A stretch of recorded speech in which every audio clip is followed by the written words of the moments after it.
Today we are going to cover two very important topics. The very first one, Brother Narendra Sahu, he will be speaking on atheism, and Brother Jerry Thomas, he will be speaking on yoga.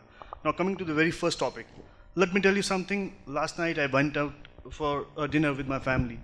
My mother, one of my very close friends who happened to be from Jammu and Kashmir, who happened to be an ex-Muslim, now an atheist. So we all went together, and before we started with the dinner, we thought, of course, we should start it with the grace. After it was done, he said, why was it important for you to thank Lord? So we said, we just thank Lord. My mom got furious. Being a conservative Christian, she said, it is important. Don't you thank anybody if you get something? He said, no, I don't want to thank anybody. Rather, I'll thank somebody who will cook my food. So he said, there is no God. My mom got furious. How can you believe that there is no God? What is the evidence that there is no God? And he cross-questioned, what is the evidence?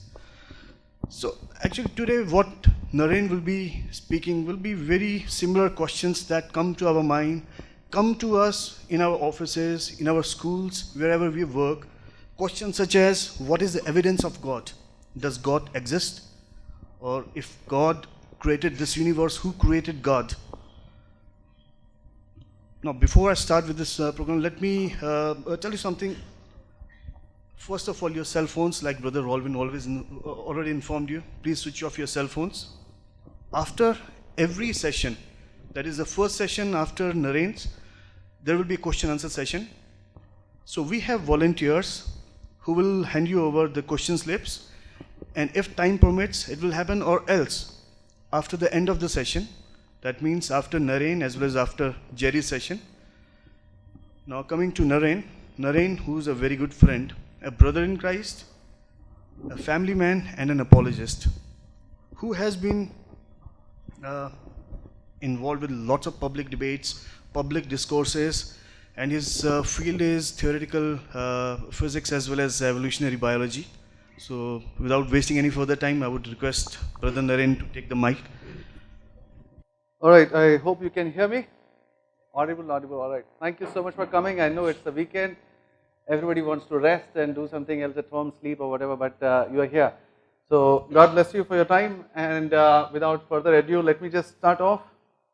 As my brother said, first of all, I have like 70 odd minutes to finish my presentation, and I'm covering many topics, like each topic deserves a couple of hours. I have to do 4 topics in 70 minutes.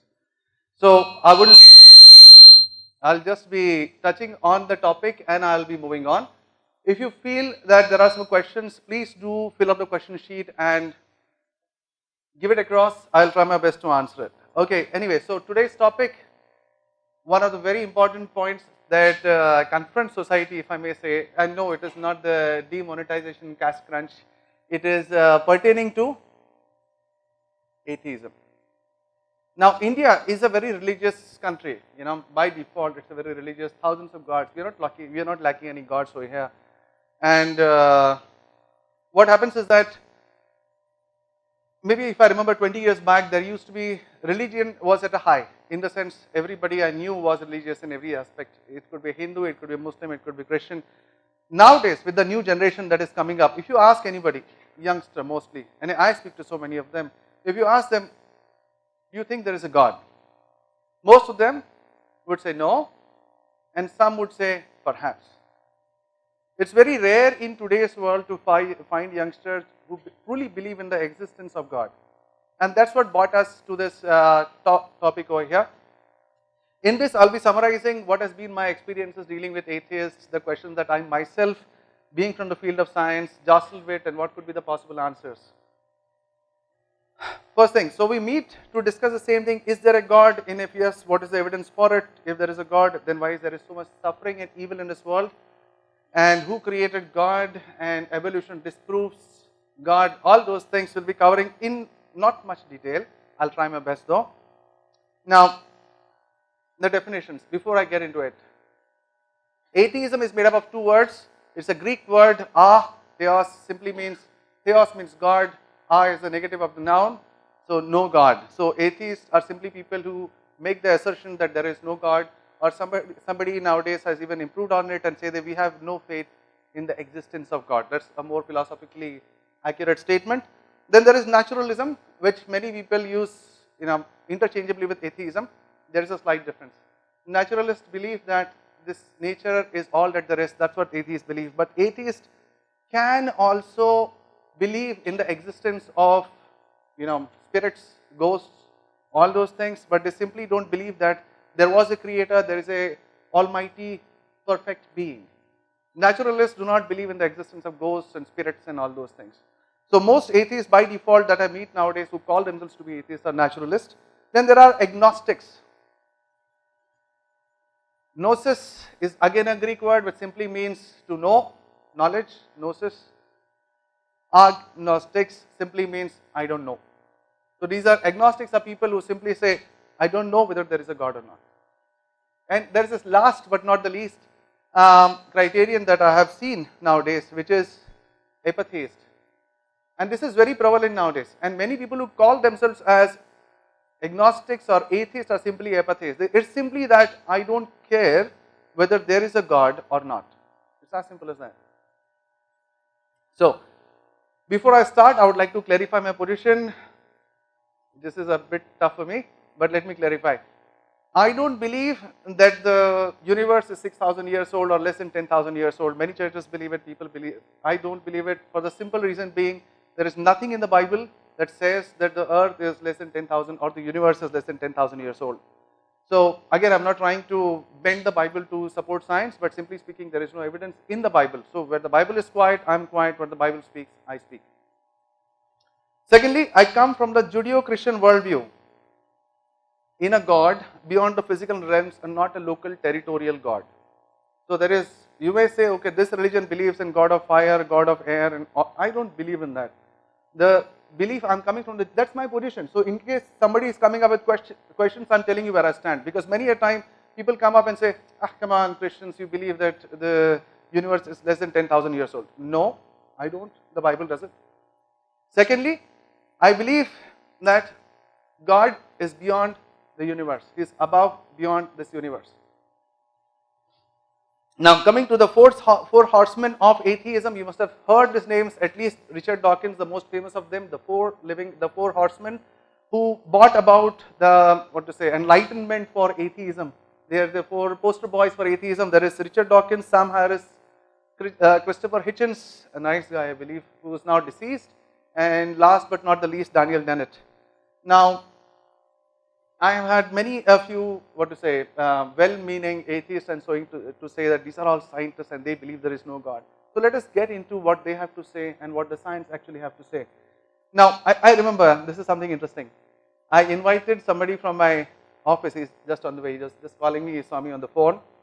And I saw him, why don't you join us for this? He's a very, very nice youngster, smart guy. I asked him, why don't you join us? He said, I showed him the poster, that back-to-back atheism is scientific, is atheism scientific? He said, what does it mean? Is atheism scientific? Atheism is science. No? Anyway, so we'll get into that. So I believe why, now many people say when I discuss this topic, that is, why are you mixing science and religion? Why are you doing this? Science is different, religion is different. No way. The Bible is not a book of science, but the Bible makes scientific assertions. For example, Genesis chapter 1 verse 1, in the beginning, God created the universe. That's a scientific assertion, right? So if science says that the world is eternal, the world is cyclic, or whatever else be the case, then the Bible is wrong. Agreed? So for somebody who says that no, the Bible is, religion is separate, science is separate, that's not the case. I'm not saying that you can learn mathematics from the Bible, no. But whatever it speaks with regards to mathematics has to be accurate. That's my point. The new atheist books, this is what is hitting circulation pads everywhere. Some of the best-selling books of all time, not like the Bible though, but they are very much in circulation. And atheists, these are the Bibles for the atheist. The End of Faith, Letter to a Christian Nation, God Delusion. You must have heard of the God Delusion. Most of you must have. God is not great, and in my opinion, especially the book of Richard Dawkins and Christopher Hitchens is nothing more than a rant, an emotional rant, as I will show that. The God Delusion. So the books written by Dawkins is not that it's supported, accepted by all atheists everywhere. As you can see, Michael Ruse, one of the foremost atheists and who believes in Darwinism. The God delusion makes me embarrassed to be an atheist. He is one of the foremost in the world. He is better, he is more respected than Richard Dawkins. Thomas Nagel, atheist, since Darwinism, Dawkins aims to overturn the convention of respect towards religion that belongs to the etiquette of modern civilizations. He is being as offensive as possible. Second, H. Allen, the God delusion is Dawkins' failure to engage religious thought in any way, and that's precisely my point. Even if I would have been an atheist and I've read it with an open mind, I would be embarrassed of it. So there are books written in response to new atheism, but people are more familiar with what is written by the atheist than what is written by as an response to the atheist. Now, these are the few claims of the new atheist. Faith is blind. You must have heard this thing, most of you.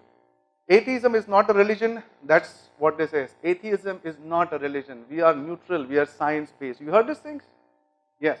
So, science has disproven God. There is no evidence for God. Religion poisons everything. Evil and suffering disprove God. We'll be answering all of these things. Now, when they say atheism is not a religion, is that true? Let me start off one by one. Atheism is not a religion. Is that true? Look at this. Dictionary definition. This is not mine. I'm doing a copy paste. Religion is a set of beliefs and practices generally agreed upon by a number of people or sects. The US Supreme Court ruling in 1961, secular humanism is a form of atheism is considered a non-theistic religion. Means somebody who not believes in religion, but still somebody doesn't believe in God, but still a religion. The Human Manifesto of 1933, secular humanism is a religion. So, is there an evidence for a creator? And that's where begins my evidentiary perspective. I'm racing through it because I have less time. That doesn't mean I'm taking a reductionist argument. Whatever your queries, I would love to hear it. Or in case you're watching it, do drop in a mail and we'll respond to it. The top 4 arguments, this is my top 4 big arguments. There is a cosmological argument, there is a design argument, moral argument, and my personal favorite, the consciousness argument. I'll walk you through it.